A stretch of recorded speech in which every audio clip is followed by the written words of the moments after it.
Assalamualaikum warahmatullahi wabarakatuh. Alhamdulillah, salatu wassalamu ala rasulillah, amma ba'd. Kaum muslimin yang dirahmati Allah subhanahu wa ta'ala, apapun amalan atau amaliyah yang tidak pernah dilakukan atau diamalkan oleh Rasulullah sallallahu alaihi wasallam, kemudian para sahabat, kemudian generasi terbaik, generasi salaf, yang mereka dijamin paling baik di dalam iman, ilmu, amal, dan dakwah mereka.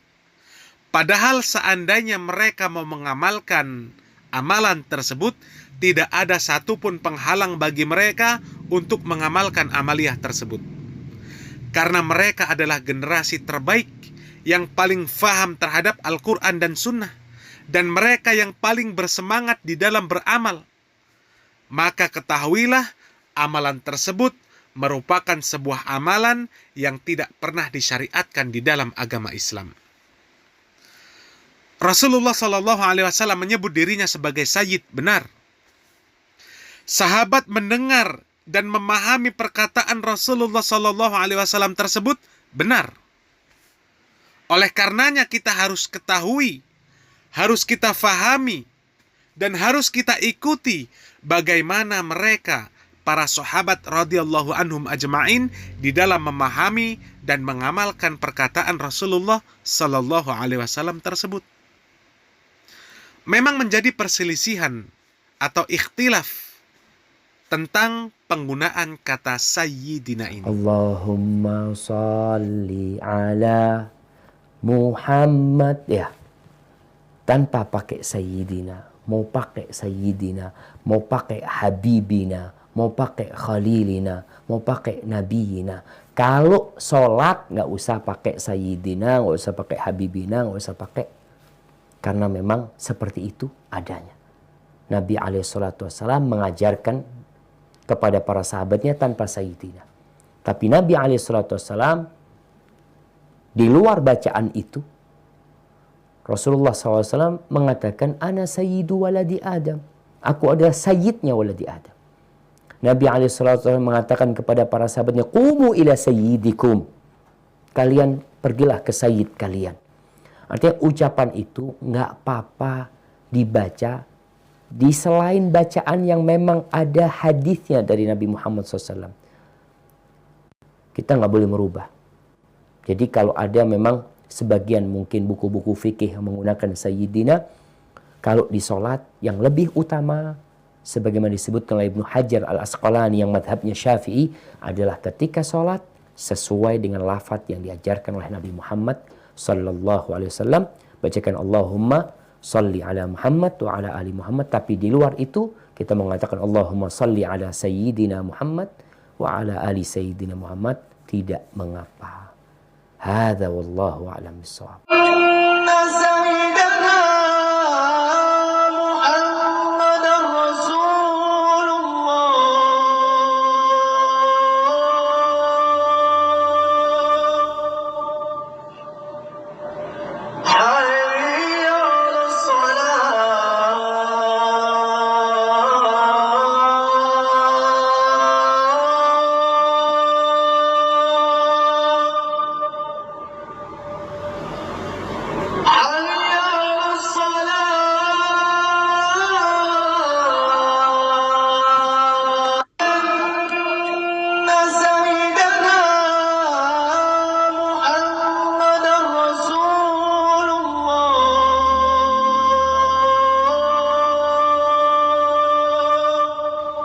Kaum muslimin yang dirahmati Allah subhanahu wa ta'ala, dari pendapat-pendapat yang ada tentang penggunaan kata sayyidina di dalam sholawat, maka pendapat yang terkuat adalah tidak mengapa menggunakan lafaz sayyidina di luar ibadah-ibadah yang sudah ditetapkan oleh Rasulullah Sallallahu Alaihi Wasallam.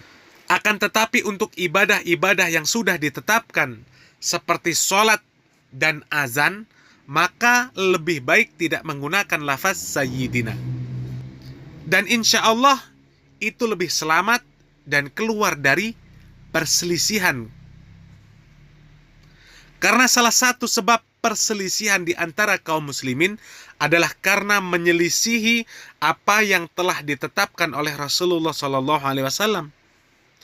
Terlepas dari adanya pendapat ulama yang mengatakan bolehnya menggunakan lafaz sayyidina di dalam azan dengan niat mengagungkan Nabi Muhammad SAW, maka ini adalah pendapat yang menyelisihi manhaj para salafus soleh di dalam memahami dalil-dalil terkait hal ini. Dan meninggalkan hal tersebut tentu lebih utama dan merupakan cara untuk keluar dari perselisihan dan mengikuti apa yang difahami dan diamalkan para generasi salafus soleh adalah lebih utama. Demikian apa yang bisa kami sampaikan, mudah-mudahan bermanfaat. Barakallahu fikum. Wassalamualaikum warahmatullahi wabarakatuh. Silakan kalau ada kawan-kawan yang bertanya dulu sambil saya pilih-pilih kisah-kisah nih yang menarik ini. Ini Ustaz. Ya, belakangan ini ada video viral gitu Ustaz.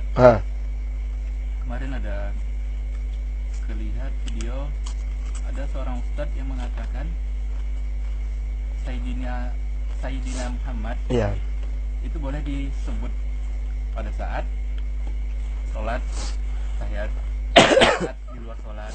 Bahkan ada juga di mazhab Syafi'i pun mengatakan boleh mengatakan azan menggunakan Sayyidina. Nah, itu gimana Ustaz hadisnya? Memang sebenarnya memang benar ya bahwa dalam mazhab Syafi'i, dan itu muktamad, pendapat yang dipegang, yang kuat, yang dipilih dalam mazhab Syafi'i, itu mereka memang membolehkan, ulama-ulama dahulu juga membolehkan menambahkan lafaz sayyidina dalam azan, dalam tasyahud, dan juga dalam selawat-selawat yang lainnya. Nah, itu memang ada. Jadi pertama kita jelaskan itu ada. Kemudian kedua, walaupun ada sebagian ulama seperti itu, tetap saja kita sebagai muslim itu kan beragama harus belajar, berusaha menggali dasarnya dari mana, dalilnya dari mana, kemudian nanti kita pilih pendapat yang paling kuat. Kenapa? Karena kan kita inginnya beramal itu kan selamat, inginnya beramal itu kan bermanfaat, diterima. Nah, sekarang kan ada perbedaan di antara para ulama nih dalam masalah ini. Ada yang membolehkan, ada yang tidak membolehkan. Tentu kita pun tidak bisa mengklaim 100% bahwa pendapat mazhab kita dalam mazhab Syafi'i itu pasti 100% benar. Kan kita tidak bisa juga mengklaim seperti itu. Maka dalam hal itu kita harus berhati-hati. Artinya berhati-hati ini kita berusaha memilih pendapat yang paling sahih. Nah, dalam hal ini wahai saudaraku, wahai saudariku, kita lihat dalil-dalilnya. Ulama-ulama yang mengatakan boleh menambahkan lafaz sayyidina atau sayyiduna dalam azan, di luar azan, dalam tasyahud, itu dalilnya ya karena mereka mengatakan memang Rasulullah SAW itu kan sayyid kita, pemimpin kita, memang ya. Nah, memang betul. Karena Nabi SAW juga pernah bersabda, "Ana sayyidu waladi Adam." Aku adalah sayyid anak cucu Adam, pemimpinnya.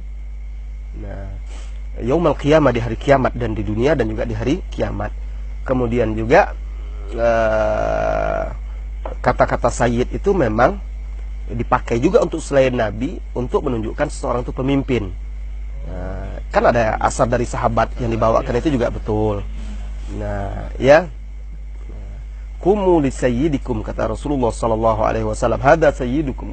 Berdirilah kalian menyambut kedatangan pemimpin kalian. Ada hadisnya itu.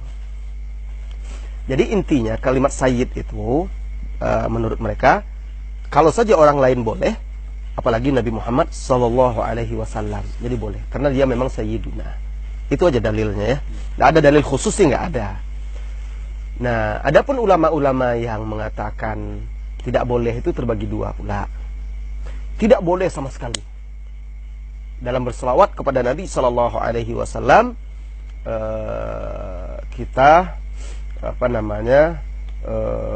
menambahkan sayyiduna, baik di luar solat, di dalam solat, dalam azan dan segala macamnya. Kenapa? Karena memang tidak ada, karena itu kan ibadah. Ya, azan, tahiyat itu kan ibadah. Sholawat itu kan ibadah.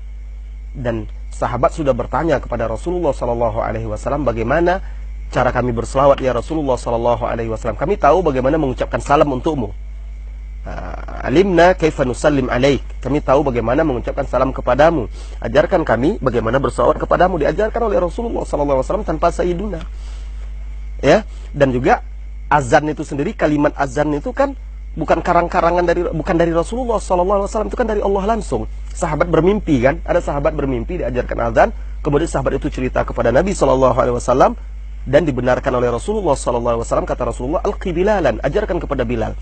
Jadi itu sudah datangnya dari Allah Subhanahu Wa Taala seperti tanpa ada lafaz sayyiduna.